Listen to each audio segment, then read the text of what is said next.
Hello hello, bonjour bonjour tout le monde. J'espère que vous avez la patate, que tout se passe bien pour vous, ou en tout cas que vous allez avoir plaisir à regarder cette vidéo. Je pense que ça a dû être le cas aussi pour vous. Vous avez dû voir passer cette pub sur un nouveau sérum en fait de chez Mixa, qui je pense peut-être, alors j'avoue j'ai pas regardé sur le site, mais il doit sans doute remplacer l'ancien sérum à l'acide hyaluronique qu'ils avaient. Il s'appelle du coup le sérum booster d'hydratation Yalu-Rogel. Et je dois dire que la compo est plutôt pas mal du tout. Donc moi en fait, je l'ai découvert, comme d'habitude je vis dans une cave, je l'ai découvert en fait avec les pubs sur YouTube et ça m'a fait plaisir parce que j'ai vu que dans cette pub il y avait Missy Jim, Myriam, que j'aime beaucoup, qui était avec Skincare by Samy et aussi, je crois que c'est Skincare by Louis, si je me trompe pas que vous pouvez les retrouver d'ailleurs sur TikTok et également sur Instagram. Et j'ai vu qu'ils faisaient la pub ensemble. Et du coup, bah, qu'est-ce que j'ai fait? J'ai foncé directement pour aller regarder la compo. Et je veux dire que c'est un sérum qui est assez intéressant. Donc cette vidéo, ça va être vraiment une analyse de composition. J'aime bien vous faire ça de temps en temps. Les analyses de composition, quand je regarde un petit peu les formules, en fait, moi, ça me permet toujours de savoir c'est est-ce que ce produit vaut vraiment le coup que du coup que je l'essaye, ou il y a déjà vraiment des critères où c'est un gros non, et comme je connais souvent des alternatives, du coup je vais me dire bon bah du coup je vais pas l'essayer parce que je connais d'autres alternatives. Pour vous donner un exemple, il y a un sérum de chez Eucérine par exemple qui contient de souvenirs de la gluconolactone, c'est dans leur gamme contre l'acné il me semble, qui avec d'autres ingrédients, j'ai un peu oublié, dans la formule il y a du parfum. Je suis toujours en train un peu de me tâter parce que il y a un combo de deux actifs, je me demande si c'est pas de l'acide salicylique avec de la gluconolactone, qui fait quand même sens, et donc du coup j'ai pas vraiment d'alternative à vous proposer. Donc c'est le genre par exemple de réflexion quand je regarde ce type de formule en train de me dire, ok je connais vraiment une autre alternative qui de toute façon est sans parfum, qui est beaucoup mieux, donc du coup je vais aller tester celle-ci et vous en parler si je l'aime, blablabla. Ou si vraiment c'est pas le cas, ou quand je connais des produits de niche, je pense typiquement au produit à la gluconolactone de chez SVR, qui est le Sebiaclear, le gel actif, par exemple. Je connais un peu d'autres alternatives, mais c'est pas exactement ça. Vous aurez pas une formule aussi légère, et surtout c'est pas des produits qu'on trouve ultra facilement. Donc c'est pour ça que pour celui-ci, je vais dire ok, bon, même s'il y a du parfum, même si j'ai toujours tendance à vous dire essayez de mettre le moins de parfum possible sur votre visage, j'aurais quand même tendance un peu à vous le recommander, parce que je sais que aussi c'est un parfum hypoallergénique, c'est pour ça. Bref, tout ça pour vous donner un petit peu le type de réflexion que moi aussi en fait j'ai quand je regarde les différentes compositions et qui me fait dire bon ok, là il peut avoir du parfum, typiquement par exemple avec les solaires, je vous recommande plein de solaires qui ont du parfum. Quand évidemment il y a des alternatives sans parfum, je vous les recommande parce que je sais bien que pour trouver, pour cocher un peu toutes les cases et qu'en plus ce soit sans parfum, ça devient très compliqué. Donc c'est pour ça. Bon, c'est pas le sujet de la vidéo, mais c'est un petit peu pour vous expliquer. Donc là, dans le cadre de Mixa, c'est un sérum qui a l'air d'être, en tout cas, assez récent. Je sais pas exactement quand est-ce qu'il a été, oui, qu'il est sorti. J'avoue que la compo est quand même très intéressante. Alors, on va d'abord parler de deux points les plus sympas. Déjà, un, il est en supermarché, donc voilà. Deux, c'est quand même le prix. Je l'ai vu là sur Amazon, je crois qu'il est à 6,37 €. Attendez, je vais revérifier parce que j'ai une mémoire de poisson rouge. Oui, c'est ça, c'est 6,37 €. Que demande le peuple? C'est vraiment pas cher du tout. Il contient, il me semble, 30 ml, si je me trompe pas. Je me suis beaucoup attaché à la compo. Est-ce qu'il le dit sur le site internet? Non, là je le vois pas, mais je pense que c'est du 30 ml, hein. Dites-moi d'ailleurs si jamais je me trompe, et puis on va tout de suite en fait s'intéresser à la composition. Étant donné qu'il n'y a pas énormément d'ingrédients, je vais vous les prendre un par un. Je vais vous parler quand même de deux actifs directement, voire même de trois, à vrai dire, qui font le cœur de formule, et puis ensuite on va regarder les autres ingrédients. L'idée en fait de ce genre de vidéo aussi, c'est un peu pour vous apprendre comment ce type de formule est faite en fait, hein. Donc déjà c'est un sérum aqueux. Probablement que dans les formulations, ce qu'il y a de plus simple entre guillemets à faire, bon c'est pas forcément toujours le cas parce que par exemple avec mon propre produit, l'essence initiale, c'était censé être simple, c'était pas du tout simple parce que je l'ai surchargé en actif humectant qu'on a naturellement à la surface de la peau. Il y a beaucoup de minéraux, il y a aussi beaucoup d'acides, dont de l'acide lactique et de PCA qui s'appelle l'acide pyrrolidone carboxylique. Alors quand je vous dis beaucoup, non, c'est pas des concentrations démentes, mais en fait, associé aux minéraux, ça a créé beaucoup d'instabilité avec les acides aminés en fait. Donc pour stabiliser la formule, ça n'a pas été un jeu d'enfant, ça n'a pas été genre on se lève le lundi, le mardi c'est fini. ce type de composition-là est nettement plus simple à faire pour les chimistes, hein. Donc, quel est le cœur d'actif qu'on a dans ce produit? C'est de l'aniacinamide, donc on appelle aussi, alors c'est de la provitamine B3 exactement. On a aussi de la vitamine B5 qui est du panthénol. Alors les deux sont très intéressantes. Malheureusement, on n'a pas les concentrations mentionnées.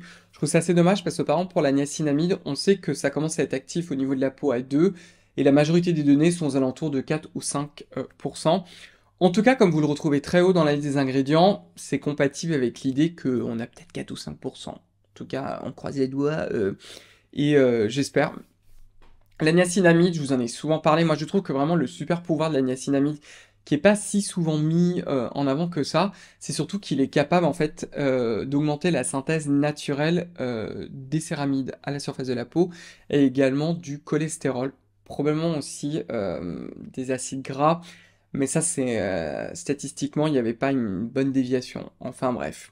Mais ça, je trouve que c'est quelque chose qui est très intéressant. C'est aussi quelque chose qui est utilisé naturellement par nos cellules, qui booste un peu les cellules dans le métabolisme énergétique. On sait aussi que dans le cadre de l'hyperpigmentation, c'est un actif intéressant. Alors, ne vous dites pas que vous utilisez ce sérum et vous n'aurez plus de taches, non. Mais dans le management, on va dire, de l'hyperpigmentation, c'est assez intéressant et ça aurait aussi une activité anti-inflammatoire et antioxydante. Donc c'est vraiment en fait un actif qui, dans elle est peut-être 80% des cas, j'ai pas vraiment de statistiques à vous donner, mais qui est très très bien toléré par beaucoup de peaux. Il y a quand même certains types de peaux, par exemple, qui ne le tolèrent pas. C'est pour ça que, par exemple, dans ma réflexion, quand j'avais formulé l'essence initiale, je voulais que pour ce produit, qu'on n'ait pas ce type d'actif, parce que je sais qu'il y a quelques personnes qui peuvent y être sensibles et à qui ça peut donner des flushs. Donc c'était ça, en fait, la réflexion derrière pour mon produit. C'est associé aussi en panthénol. Le panthénol, c'est de la provitamine B5. C'est aussi un actif qui est très intéressant. C'est un excellent humectant et c'est aussi un actif apaisant. J'aime beaucoup en fait cette idée d'avoir combiné les deux. Et c'est aussi un sérum à l'acide hyaluronique. Donc la forme d'acide hyaluronique qu'il y a dedans, Linky, que vous allez trouver, c'est-à-dire le nom, ça s'appelle sodium hyaluronate. Alors malheureusement, j'ai regardé dans les détails.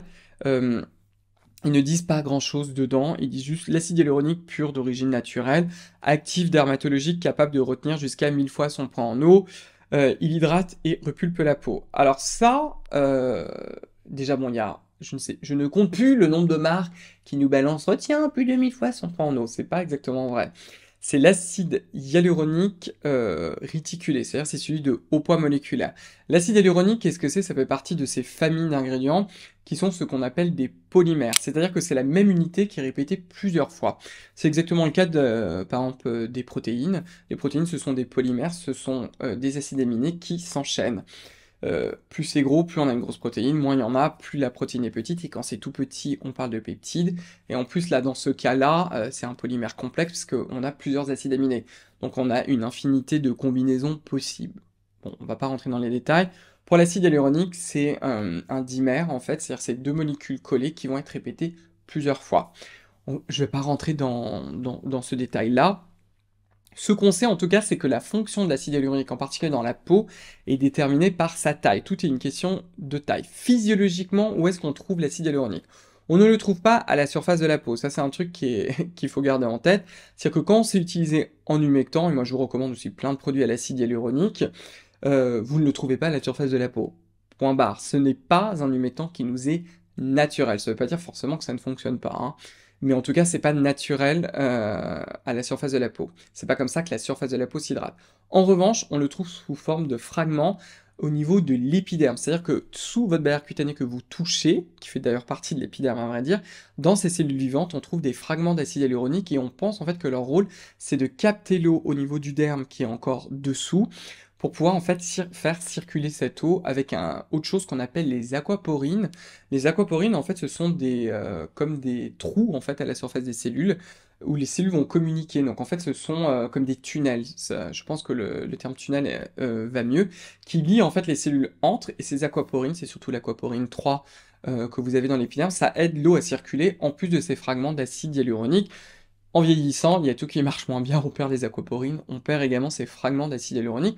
Et au niveau du derme, c'est essentiellement de l'acide hyaluronique très très réticulé, ça veut dire qu'il est très très gros, et en fait c'est la base de la matrice. Alors, un de ses rôles c'est effectivement de capter l'eau et d'hydrater en fait le derme, parce que la majorité du derme, qu'est-ce que c'est? C'est un tissu qui contient peu de cellules.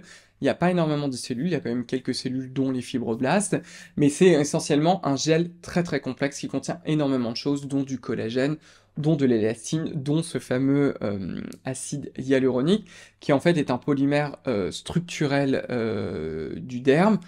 Qu'est-ce qu'on retrouve? On retrouve aussi des protéoglycans, on retrouve aussi énormément de facteurs de croissance, il y a plein de choses en fait qui se passent, qui aident aussi à la communication entre l'épiderme et le derme, mais c'est quelque chose qui est très complexe et souvent très simplifié.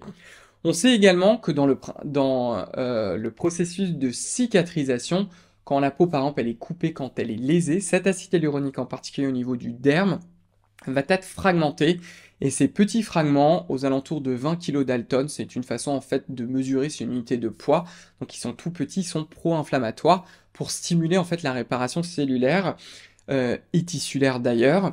C'est pour ça d'ailleurs que certaines personnes seraient sensibles à l'acide hyaluronique fragmenté. Le problème, c'est que, et c'est là où j'en viens, c'est que quand vous lisez dans la liste des ingrédients sodium hyaluronate, vous ne pouvez pas savoir en fait. Vous pouvez pas savoir si c'est du haut poids moléculaire, du moyen poids moléculaire ou du tout petit poids moléculaire. Il faut que ce soit dit. Quand même, souvent, quand il y a sodium hyaluronate hydrolysé, hydrolyzed, ça veut dire que ça a été coupé, c'est une réaction d'hydrolysation. C'est-à-dire que c'est l'eau qui intervient avec une enzyme pour pouvoir les couper. On s'en fiche du nom. Mais qu'est-ce que ça veut dire? Ça veut dire que vous avez de fortes chances pour que ce soit du tout petit poids d'acide hyaluronique. Mais on n'a pas la garantie à 100%. Là, ils le disent pas, donc je peux pas vraiment vous le dire. Mais quand on vous dit, et quand vous lisez, retient 1000 fois son poids en eau, en fait, bah, ça dépend de sa taille. Plus il est gros, plus il va le faire, oui, mais plus il est petit, et moins il va le faire. En cosmétique, son intérêt, c'est que quand il est de très haut poids moléculaire, il va vraiment agir comme méga humectant, qui n'est pas naturel, mais ça fonctionne très bien. Moi, je vous le recommande depuis longtemps. Quand il est de faible poids moléculaire, en dessous de 300 kDa ou 200 kDa, j'ai oublié, ça va passer à travers la barrière cutanée, ça va hydrater votre épiderme, mais attention, quand il est tout petit, chez certains types de peau, ça peut vous inflammer.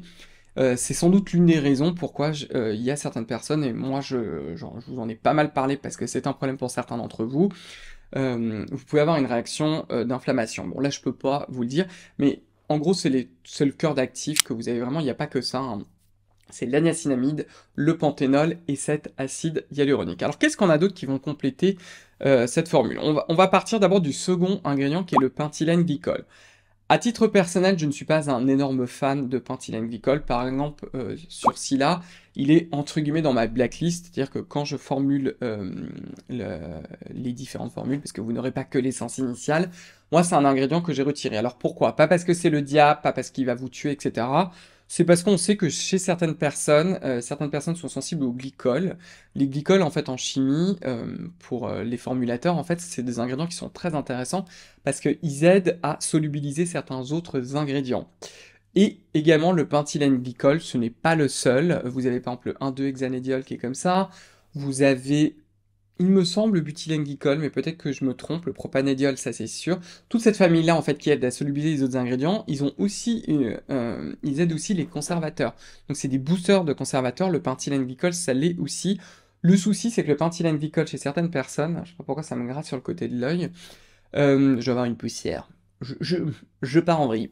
Le pentylène glycol peut donner des réactions aussi de sensibilisation. Il y a certaines personnes qui ont la peau qui devient de plus en plus sensible. Ça, en fait, moi, je l'ai su grâce à l'un d'entre vous que je connais depuis très longtemps, que c'est Vincent, qui me suivait également avant, à l'époque, sur mes réseaux en anglais, qui a une peau très très sèche, très très atopique. Euh, il m'a aidé, en fait, il a testé plein de formules de l'essence initiale. Et il m'avait dit, je pense en fait que je suis sensible au pentylène glycol. Il avait essayé beaucoup de choses, il avait vu qu'il y avait souvent cet ingrédient, donc du coup, moi je m'étais dit, mais est-ce que c'est vrai? Et effectivement, il y a des données pour pouvoir le montrer, donc c'est pour ça, je vous le dis, c'est pas quelque chose qui est forcément très très répandu, mais gardez-le en tête en tout cas. Après le pentylène glycol, c'est là que vous retrouvez la niacinamide. Ensuite, vous retrouvez un ingrédient qui est assez intéressant qui s'appelle le PEG, polybutylène glycol 8,5,3 glycérine. Un nom qui se dévisse, en fait c'est un émollient qui peut être solubilisé dans la phase aqueuse, c'est-à-dire en fait que c'est finalement quelque chose de gras qui peut être solubilisé dans l'eau avec un toucher très très agréable. En fait c'est une façon, quand vous avez un sérum qui est très hydratant avec beaucoup d'humectant, le fait de rajouter une légère phase grasse, donc là par exemple en fait c'est un émollient qu'on peut directement solubiliser, on n'a pas besoin de créer ce qu'on appelle une émulsion, c'est-à-dire d'ajouter ces ingrédients pour que les deux puissent se mélanger, le gras qui se mélange à l'eau, en réalité ça fait des petites gouttelettes de gras, celui-ci c'est le all-in-one quoi. Ça permet en fait de bloquer un peu l'eau, donc ça fait complètement du sens. Ensuite vous retrouvez la 5-glycérine, vous savez que j'adore la glycérine, c'est souvent quand même à 2-3% au moins, donc c'est pour ça que je pense que la niacinamide est élevée. Là je vous rappelle, hein, mais la liste des ingrédients en fait, c'est classé du plus concentré au moins concentré jusqu'à 1%. En dessous d'1%, on le met dans l'ordre que l'on souhaite. Ensuite vous avez le panthénol, comme je vous dis, je connais pas la concentration. Ensuite vous avez du PEC 60, hydrogénated castor oil. Ça, en fait, c'est un émulsifiant qui peut aider à émulsionner les parfums. Souvent, en fait, les parfums, ce sont des molécules lipidiques qui sont volatiles, c'est-à-dire c'est du gras qui est volatile. Une des raisons, en fait, c'est parce que pour sentir quelque chose, donc c'est au niveau de votre nez, j'ai oublié d'ailleurs le nom de... parce qu'on a en fait une zone dans le nez qui contient des cellules spécialisées qui permettent de sentir, pour avoir l'olfaction. J'ai oublié le nom, ça porte un nom, c'est les corps de trucs bidule, j'ai oublié. Et en fait, les récepteurs souvent à l'odorat sont à l'intérieur des cellules, donc il faut que ça passe en fait la membrane. Et la membrane, c'est fait de gras. C'est pour ça que souvent les molécules parfumées sont des molécules volatiles qui sont solubles dans du gras. Enfin bref. Mais donc du coup, dans un milieu comme ça, comme un sérum qui contient beaucoup d'eau, ça va pas être mélangé. Vous le savez, si vous allez dans votre cuisine, vous mélangez du vinaigre, qui est en gros de l'eau avec de l'acide acétique, avec une huile, bah ça va pas se mélanger, il faut créer une émulsion. Là, c'est la même chose, et probablement que cet ingrédient est là pour aider. Ensuite, on a du méthylglucette 20. Ça, c'est un humectant synthétique. C'est un humectant pareil qui n'existe pas à la surface de la peau. La glycérine existe par exemple à la surface de la peau et qui va booster en fait l'hydratation. On a ensuite du butylène glycol. Le butylène glycol, c'est un glycol, ça aide à solubiliser d'autres ingrédients. Peut-être d'ailleurs que lui, il vient avec un autre ingrédient comme le sodium hyaluronate, qui est donc l'acide hyaluronique, ça j'en suis pas sûr. Mais souvent en fait, et aussi pour baisser le prix de certaines formules, les laboratoires et les marques peuvent acheter en fait déjà des mélanges d'ingrédients et parfois vous avez déjà un conservateur, etc. C'est une possibilité. Ensuite, vous avez du sodium hydroxyde. Le sodium hydroxyde, c'est quoi? C'est de la soude. Oui, oui, la soude que vous utilisez pour déboucher vos canalisations. Pourquoi on s'en sert? Ça va avec l'acide citrique. L'acide citrique, c'est un acide. En fait, la soude, c'est quelque chose qui va basifier. Et l'acide citrique, c'est quelque chose qui va acidifier. Les chimistes, en fait, s'en servent pour pouvoir avoir le bon pH. La majorité des cosmétiques sont aux alentours de pH 6. Idéalement, il faudrait que ce soit à pH 5,5. Et en fait, on peut mettre de l'acide pour faire baisser le pH, on peut mettre de la soude pour faire remonter le pH.